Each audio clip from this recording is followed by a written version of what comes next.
With a smirk, my son lifted his glass. Some people add value, others just exist. Right, Mom? Laughter echoed around the table as they waited for my reaction. I smiled, lifted my own glass, and said softly, "Fortunately, I just bought a home 2,000 km away." Then I stood, looked at him, and said, "Don't worry, you'll never have to endure my presence again." You ever have one of those family dinners where you suddenly realize, wait a minute, am I the punchline here? Well, let me tell you about the night my son raised his glass and said, "Some people are important. Others just take up space, right, Mom?" Everyone laughed. I smiled, but inside, oh, honey, I was already packing my bags. But what happened next? Well, buckle up because this story isn't just about a dinner gone wrong. It's about finding your own space. And maybe, just maybe, learning to laugh at the chaos. Thanksgiving at our house was always a production, but this year it felt more like a reality show, one where I wasn't sure if I was the star or just the comic relief. The house was filled with the scent of turkey, cinnamon, and a little bit of tension as always. I'd spent the whole morning basting, chopping, and trying to keep my nerves in check. The table was set with my mother's old china, the kind with the tiny blue flowers, and the candles flickered, casting a warm glow over the faces of my family. Some smiling, some smirking, and some, like my ex-husband's new wife, Heather, looking like she'd rather be anywhere else. Heather was in the kitchen, sleeves rolled up, determined to carve the turkey as if she was auditioning for a cooking show. She flashed me a tight smile, the kind that says, "I've got this." Even though the turkey was so dry, it could have doubled as a doorstop. My ex-husband Tom was already on his second glass of wine, chatting with his mother, Margaret, who hadn't smiled since Reagan was in office. And then there was my son Jake, my baby, my pride and joy, the one I'd raised through scraped knees and heartbreaks, lounging at the end of the table, scrolling through his phone, looking for all the world like he was just waiting for the show to start.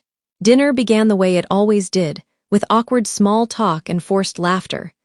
Heather tried to impress everyone with her secret cranberry sauce recipe, which, let's be honest, came straight from a can. And Tom kept making jokes about how he'd let the ladies handle the kitchen. Margaret, as usual, was giving everyone her annual lecture on the true meaning of Thanksgiving, which mostly involved her reminiscing about how much better things were in the 1950s. I was just about to sneak away for a moment of peace when Jake suddenly stood up. Glass in hand, that familiar mischievous twinkle in his eye. I braced myself, hoping for a sweet toast. Maybe a little gratitude for the woman who'd spent the last 2 days making sure everything was perfect. But Jake had other plans. He grinned, raised his glass, and said, "Some people are important. Others just take up space, right, Mom?" The room erupted in laughter. Even Margaret, who usually looked like she was absorbing on a lemon, let out a cackle so sharp it could have sliced the turkey better than Heather's knife. Tom snorted into his wine, and Heather, emboldened by the laughter, actually winked at me. I felt my cheeks flush, but I did what any self-respecting woman would do. I smiled, sipped my wine, and started plotting my escape. It's funny, isn't it?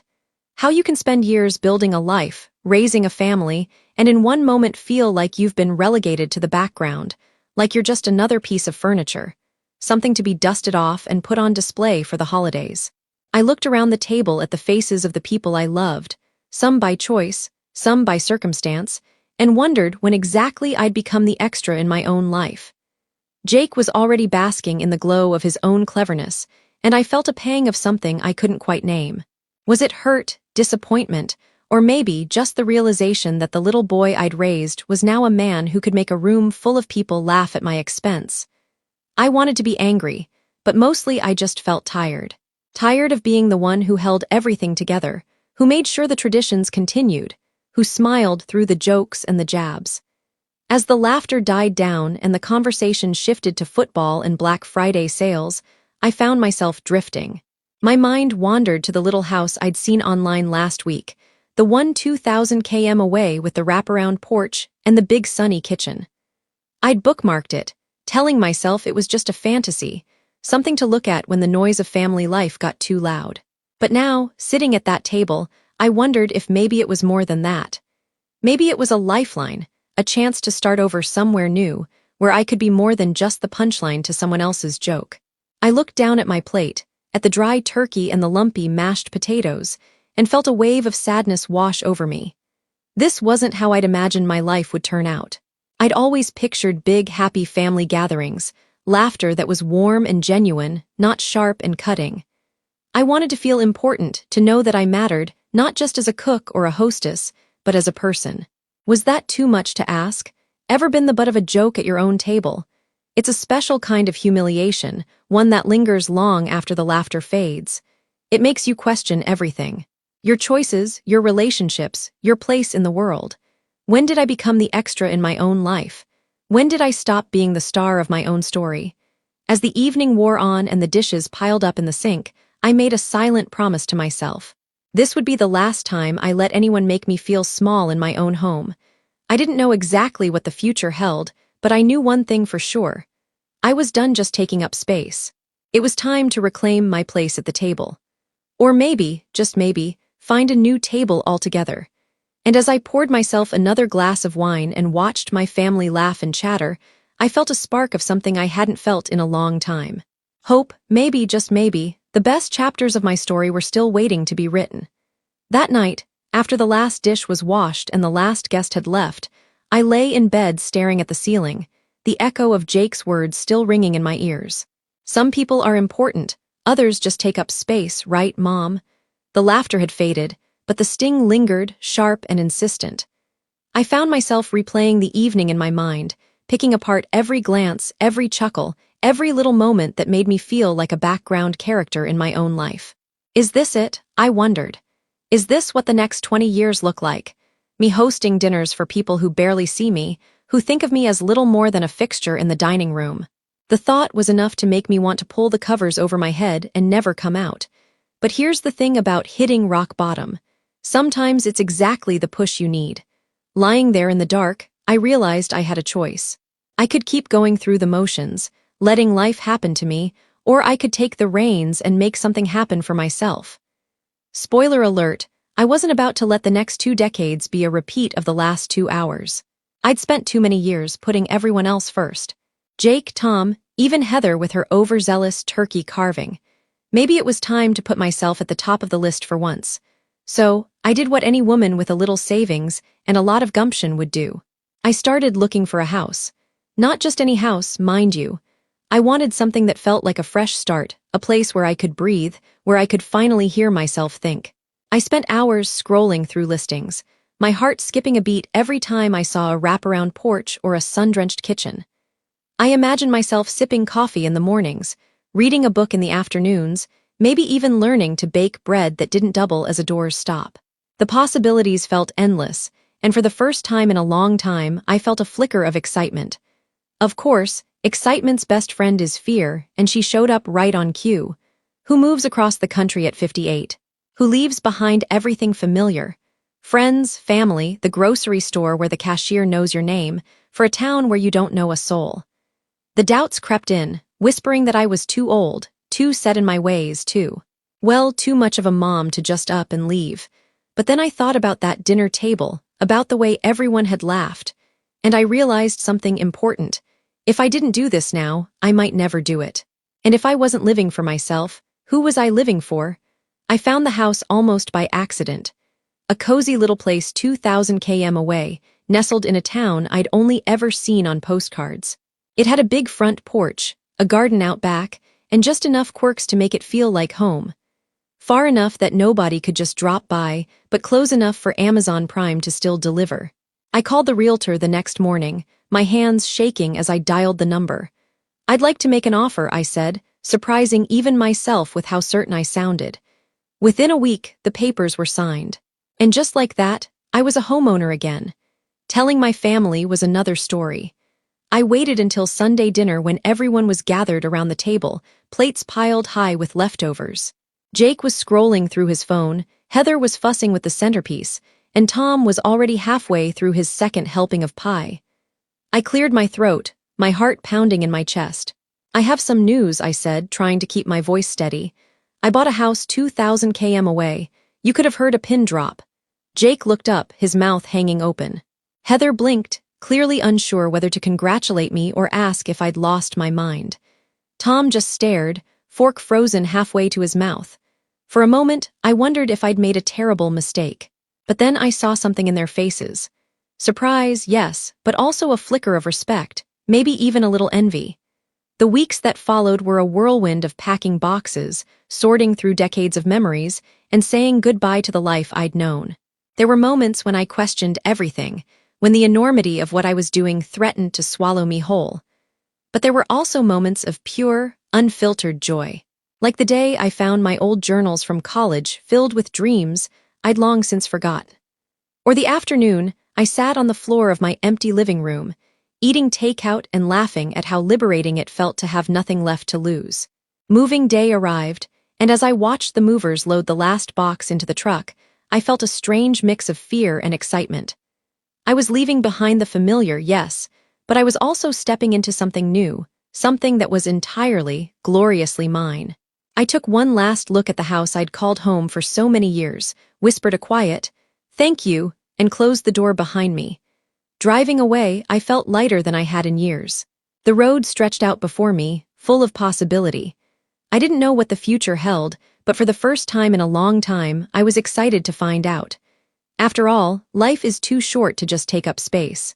Sometimes you have to shake things up, and when you do, you just might find that the best is yet to come. Christmas came faster than I expected, as it always does. One minute you're packing away the last of the Thanksgiving leftovers, and the next you're knee-deep in tinsel, tangled lights, and the annual debate over whether to get a real tree or just drag the old artificial one out of the attic. This year, I let them argue. I had bigger things on my mind, a secret that made me smile every time I thought about it, a secret that was about to change everything. The house looked the same as always, decked out in its holiday best. The same faded stockings hung from the mantel.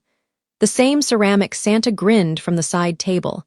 And the same old turkey, dry as ever, sat in the center of the table, waiting to be carved. Heather, my ex-husband's wife, was at it again, hacking away at the bird with the determination of a woman who refused to be bested by poultry. Jake lounged at the end of the table, scrolling through his phone, oblivious to the world around him. Tom was already on his second glass of wine, and Margaret, bless her, was giving everyone her annual lecture on the true meaning of Christmas. But this year, I wasn't just another face at the table. I had a secret, a shiny, exciting, terrifying secret. I'd spent the last few weeks packing boxes, making lists, and daydreaming about my new life in a town where nobody knew my name. I'd signed the papers, scheduled the movers, and even picked out new curtains for the living room. All that was left was to tell my family. As everyone settled in, I felt a strange sense of calm wash over me. For the first time in years, I wasn't dreading the holiday dinner.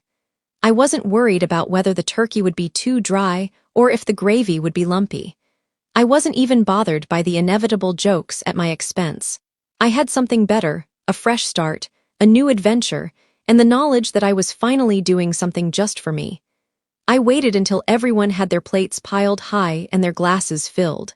The conversation was the usual mix of small talk and gentle ribbing, with Heather trying to impress everyone with her secret cranberry sauce recipe. Spoiler, it was straight from the can. And Jake making snarky comments about the state of the mashed potatoes. I let them have their fun, biding my time, waiting for the perfect moment. Finally, I stood up and raised my glass. The room quieted, all eyes on me. I could feel my heart pounding in my chest, but I kept my voice steady. "I have an announcement," I said, smiling. "Good thing I just bought my own house 2,000 km away from here. Don't worry, you'll never have to worry about me taking up space again." You could have heard a pin drop. For a split second, nobody moved. Jake's face was a picture, eyes wide, mouth open, fork frozen halfway to his lips. Heather nearly choked on her stuffing, coughing and sputtering as Tom patted her on the back. Margaret stared at me like I just announced I was running off to join the circus. And me? I felt lighter than I had in years, like I'd just set down a burden I didn't even know I was carrying. The questions came fast and furious. "Mom, are you serious?" Jake asked, his voice a mix of disbelief and something else. Maybe a little bit of pride, though he'd never admit it. "Where will you go?" Heather wanted to know, her eyes wide with curiosity. "Who will cook the turkey?" Tom chimed in, half joking, half panicked. I just smiled, enjoying the moment. "Guess you'll have to figure it out," I said, taking a sip of my wine. "I hear there's a great deli down the street. Or maybe you could try one of those meal kits. I'm sure you'll manage. It was fascinating to watch the shift in the room. Suddenly, I was the hot topic, the center of attention. The woman who'd always been there, quietly, making sure everyone else was happy, was now the one making waves. I could see the wheels turning in their heads, the realization dawning that things were about to change, and not just for me. Ever notice how people only appreciate you when you're gone? It's like you're part of the scenery until you announce you're leaving, and then suddenly everyone wants to know your plans, your reasons, your feelings. Jake, who'd barely looked up from his phone all evening, was now peppering me with questions. What about your friends? What about your book club? What about us? I could see the worry in his eyes, the fear that maybe he'd taken me for granted one too many times.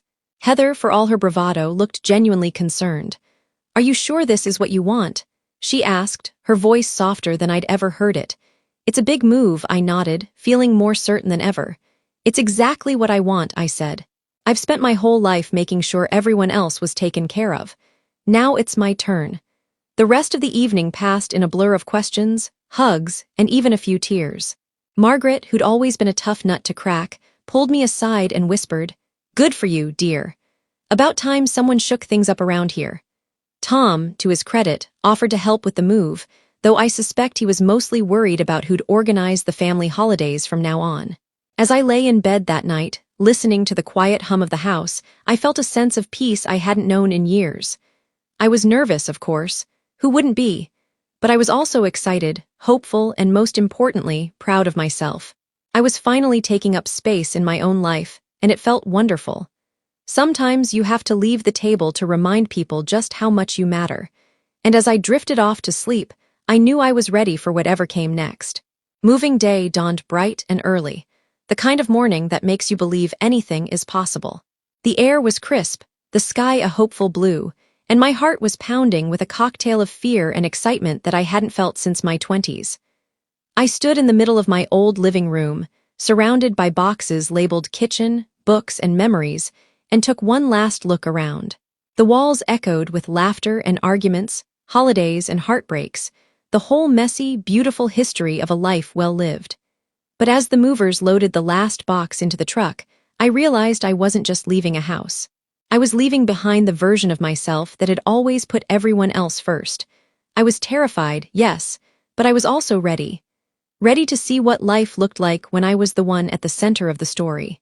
The drive to my new home was long, but it felt like a journey toward freedom.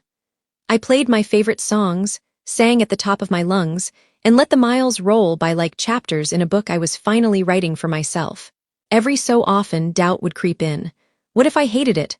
What if I was lonely? What if I'd made a huge mistake? But I pushed those thoughts aside.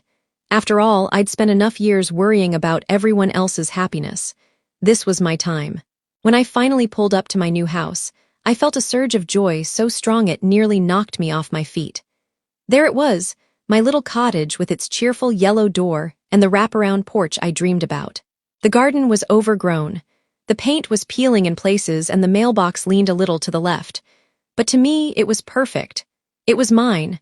I unlocked the door, stepped inside, and breathed in the scent of possibility. The rooms were empty, but I could already picture them filled with laughter, music, and the quiet contentment of a life lived on my own terms. Unpacking was a slow process, partly because I kept getting distracted by the view from the kitchen window or the way the sunlight danced across the hardwood floors. Every item I unwrapped felt like a small act of reclaiming myself. My favorite mug, the one nobody else was allowed to use, the stack of novels I'd been meaning to read for years, the old quilt my grandmother made, soft and worn from decades of use. Each piece was a reminder that I was building something new, something just for me. Of course, there were moments of fear. The first night, as I lay in bed, listening to the unfamiliar creaks and groans of the house, I wondered if I'd been foolish to think I could start over at my age. The silence was deafening, and for a moment, I missed the chaos of family life, the noise, the mess, even the bickering. But then I remembered the feeling of being invisible at my own table, of being taken for granted. And I knew I'd made the right choice. I wasn't running away.